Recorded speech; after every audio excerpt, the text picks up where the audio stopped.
Çfarë duhet bëhet për përmirësuar veten time me besim, sepse e shoh që imani po më dobësohet.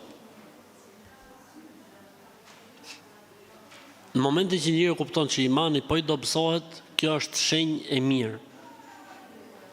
Çfarë bëjmë ata njerëz që nuk e kanë kuptuar akoma që imani po I dobësohet, derisa t'i ftofet krejt. Ama nëse njeriu kupton që nuk është mirë, nuk është aty ku duhet, atëherë këtu është gjë e mirë se njeriu ka shanse dhe mundësi për të përmirësuar, për të rregulluar. Kështu që e para gjë duhet falenderoj Zotin që po e kuptoj që po të bie besimi, elhamdulillah. E para gjë. E dyta gjë, ka disa, si më thon, faktorë që ndikojnë drejt për drejt në forcimin e besimit. 1. Rregullimi I syneteve. Pra për farzët nuk bëhet fjalë, për farzët nuk bëhet fjalë. Rregullimi I syneteve. Domethënë falja e syneteve, sa më shumë synete. Agjërimi synet, falja synet. 1. E dyta,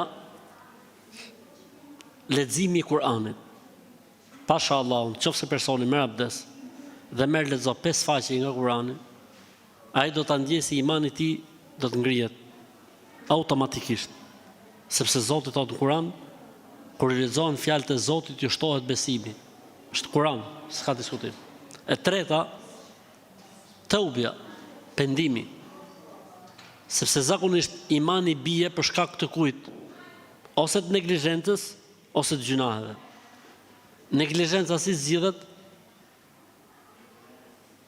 Duke rregullu veten me farzët dhe me synetet, e tham. Bërja e gjunaheve si zgjidhet? Bërja e gjunaheve zgjidhet me pendim, me tobe. Ulu dhe pendohu. Thuaj 1000 herë astaghfirullah, astaghfirullah, astaghfirullah, astaghfirullah, astaghfirullah. Derisa ti të kthjellohesh dhe të ndërgjegjësohesh, të kapsh veten. E katërta, përmendja e Zotit. Ka thënë Zoti në Kur'an, me përmendjen e Allahut qetësohet zemra. Pra, si më thënë, zemra ka lujt, me kuptimin ka dal nga binarët. Si mund ta kthejmë zemrën në binar? Ela bi dhikrillahi tatma'innul qulub. Me përmendjen e Allahut qetësohet zemra. 4. E pesta, ardhja në xhami, prezantimi me xhamat, ndëjtja në mësime, automatikisht ndikon në iman dhe në besim. E 7.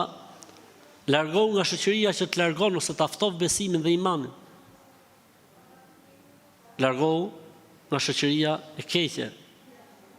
E 8. Lidhu me njerëz të mirë, me njerëz devotshëm, me njerëz të përkushtuar.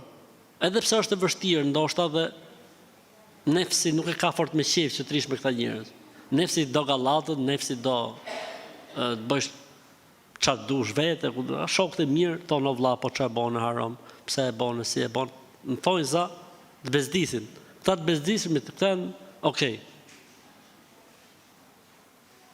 9. Me ju lut Allahut. Ti e ke kuptuar ku është problemi dhe I vetmi që mund ta zgjidhë këtë problem është Allahu. Lutuj Allah, thonë Zot kam rënë nga besimi, jam ftoft. Dhe Zoti ka për të ndihmuar dhe ka për të nxjerrë në selamet inshallah taala.